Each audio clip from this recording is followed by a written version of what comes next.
அதுக்கு பேர் பூஸ்டான். அது போட்டோன்னா என்ன ஆகுது? எனர்ஜி கிடைக்கும். எனர்ஜி மசுத்துல கிடைக்குது. இருக்கிற எச்சியை பூரா வெளியில துப்புனா எப்படி எனர்ஜி கிடைக்க?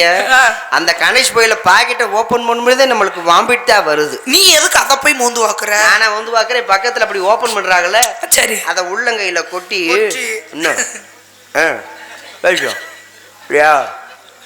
அப்படியே கசக்கிட்டு இருப்பியா. சரி, அதை உருட்டி திரட்டி ஒத்த தண்ணிக்கு உள்ள திணிக்கிறது.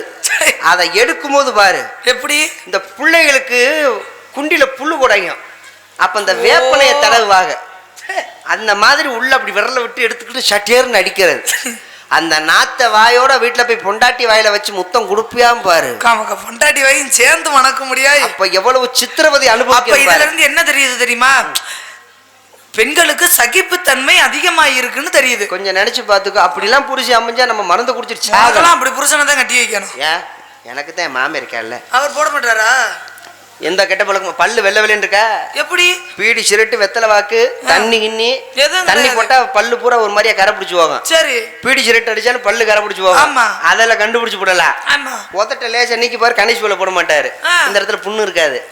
ஆமா, அழகே சிரிக்காதரா கருவாப்பையில சுரிச்சு சுரிச்சு ஆள மாக்கிட்டு. என்ன புருஷன்ற அப்புறம் போடா வாடான்ற அப்படிலாம் கூப்பிட்டா தாண்டி அவங்களுக்கு கொஞ்சம் சந்தோஷமா இருக்கு. உன்னைய பார்த்து இருக்கிற தாய்மார்கள் எல்லாம் கட்ட மாட்டாங்களா? அப்புறம் என்னது போடா வாடான்னு கூப்பிடுறதுக்கு? இப்படி பப்ளிசிட்டி பண்ணு. நான் எவ்வளவு அழகா உன்னை ரொமான்ஸ் பண்ணி கூப்பிட்டு இருக்கேன். ஏன் தெரியுமா அவரை நான் காதலிச்சேன்? ஏன் என்ன ஒரு விஷயம், அதாவது நீ நம்ம மக்கள் எல்லாம் சொல்லாம மைக் செட்டுக்கார சொல்றியே, அவர்கிட்ட நீ எதை பார்த்து மயங்கின? இப்ப நீ நிறைய ஊருக்கு நாடத்துக்கு போயிருப்ப, நிறைய மைக் செட்டை பார்த்திருப்ப. நிறைய இப்படி ஒரு மைக் செட்டுக்காரவங்களை பார்த்திருப்பியா? மித்த மைக் செட்டுக்காரவங்களாம் போய் படுத்துருவாங்க. அவர் உட்காந்துருக்காரு பாத்தியா? அவர் யாருக்காக? உனக்காக தான் உட்காந்துருக்காரு. அது இல்ல, அந்த தொழில் மேல அவர்